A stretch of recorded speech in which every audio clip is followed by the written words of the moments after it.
depuis des années, donc, il y a eu historiquement, au début du XXe siècle, des descriptions d'espèces. Donc là, c'est des nouvelles espèces, enfin des recensements, des inventaires qui ont été faits au milieu marin côtier. Après, donc, il y a eu pratiquement tout le XXe siècle, c'était le fonctionnement, vraiment comment ça s'organise, tout ça. Et quelque part, on s'aperçoit maintenant qu'on est incapable, en milieu marin côtier, même en Bretagne, de dire quelles sont les espèces rares, quelles sont les espèces menacées. On n'a pas de liste. Justement, alors on dit l'érosion, il y a des tas de problèmes, il y a des grands changements, donc on travaille pas mal là-dessus.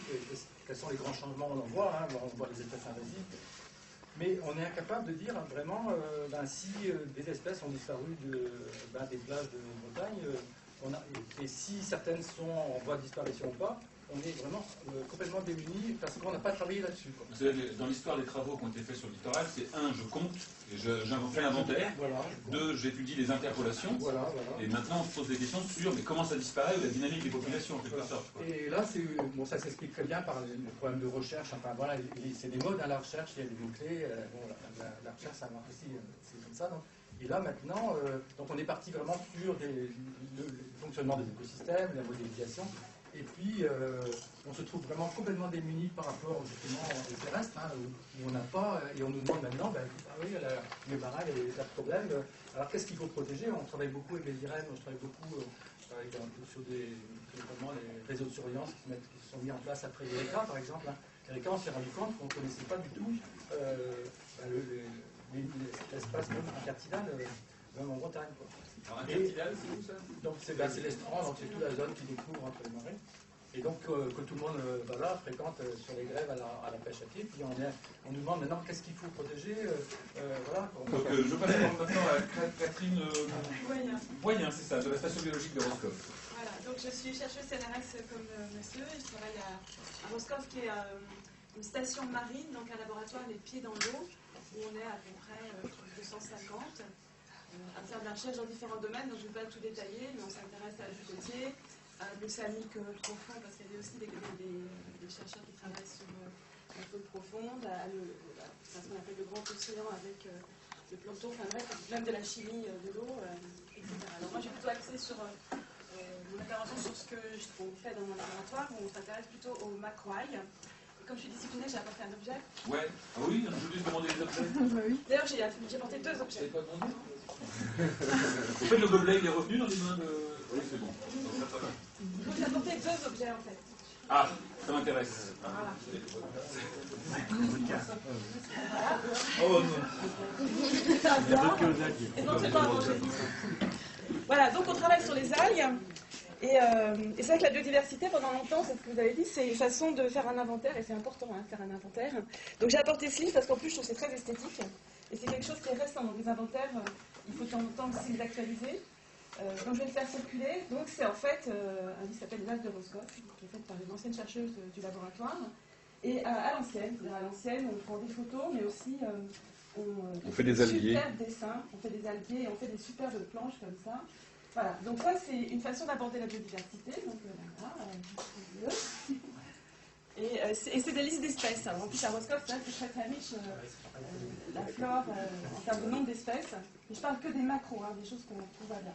Des grosses algues, des grosses algues. micro-algues. Voilà, et une autre façon de regarder les algues, ben voilà, c'est ce qu'on fait au laboratoire. Donc ça c'est des laminaires. Les laminaires, vous avez certainement, si vous connaissez un petit peu, c'est des algues qui peuvent faire plusieurs mètres de long. Mais elles démarrent petites. Donc ça, c'est des laminaires qu'on a cultivées au laboratoire, en fait. Et parce qu'on arrive à les produire au laboratoire. Elles ont quand même quelques semaines, voire quelques mois. Donc voilà, regardez les laminaires. Et donc voilà, j'ai choisi de vous expliquer un peu ce qu'on fait en termes de biodiversité, ou comment c'est important la biodiversité quand on parle des algues via la laminaire. Donc la laminaire, c'est une grosse algue qui vit tout en bas de la zone intertidale. C'est-à-dire qu'on peut généralement la voir qu'aux marée basse de l'eau, donc voilà, des gros coefficients de marée basse. Et c'est un écosystème, en fait. On parle des forêts de laminaires. On parle des champs de laminaires, en fait. Les laminaires donc, sont des zones, sont des écosystèmes très riches, sont des zones de frayères, de poissons, on y trouve des crabes, enfin on y trouve toute une faune. Donc, et c'est un acteur... Quand on plonge dedans, on entend comme de la musique, c'est les fameuses symphonies en laminaire. Voilà, excellent. Donc,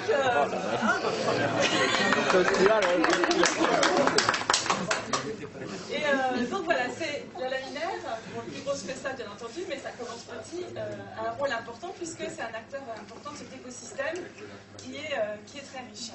Donc ça, c'est une façon d'aborder l'écosystème à une grande échelle. On reste dans le côtier, en fait. Par rapport à tout à l'heure, on a été un peu dans l'océan ou dans le profond. Une autre façon de regarder la laminaire à un niveau peut-être plus réduit, c'est qu'une laminaire, et notamment la laminaire, celle que j'ai là, qui s'appelle Laminaria digitata. Donc une laminaire, si vous voyez, c'est un grand, ce qu'on appelle un stipe, une tige, des petits crampons pour s'accrocher au rocher, et une lame qui flotte au vent. Il y a différents types de laminaires, et Laminaria digitata possède la propriété de ne pas avoir d'épiphyte sur son stipe. C'est-à-dire qu'il n'y a pas de petites, pas réellement d'algues qui vont venir s'accrocher sur le stipe.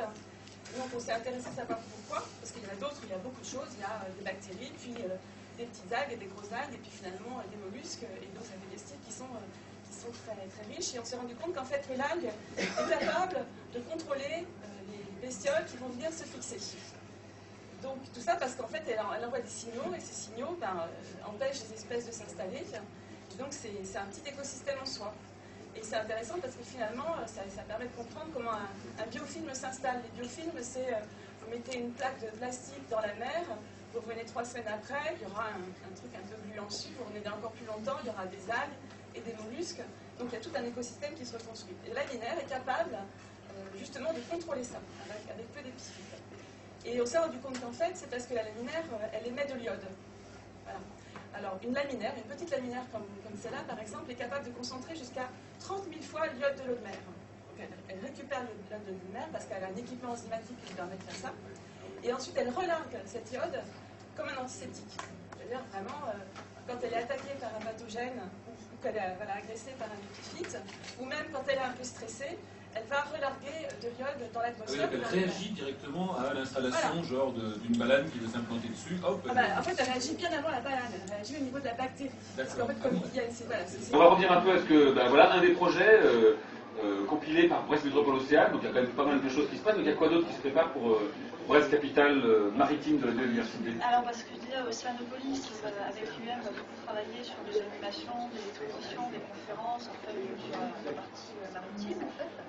Et donc, nous, sur la partie terrestre, au grand public, on va montrer ce que font quand même les services de Brest Métropole Océane pour participer à cette biodiversité. Donc, ça va être aux espaces verts, il va y avoir un thème de flourissement sur la biodiversité, il va y avoir une caisse de la biodiversité qui va être faite, où ils vont essayer de recréer un petit oasis, je ne sais pas si on peut l'appeler comme ça, d'un peu de la biodiversité.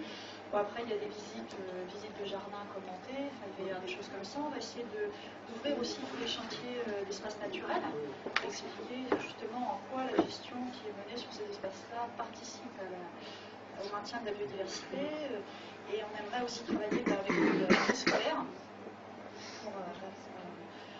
qui nous expliquent ce que est pour eux la biodiversité et en quoi ils peuvent également faire quelque chose dans ce sens-là. Je pense que c'est un travail aussi avec la SEPMD. Et nous, en fait, après, sur la non-utilisation des pesticides, on va aussi communiquer là-dessus. On va essayer de se réinvestir aussi auprès des particuliers par rapport justement à la biodiversité verte qu'on trouve au mur ou chez nous, pour leur faire comprendre que tout ça, ça s'explique, quoi. Donc, voilà, dans les grandes lignes, ce qui est important aussi, c'est ce que je disais, c'est qu'il faut faire découvrir aux gens que la biodiversité est là, à leur pied, elle est juste là. On va essayer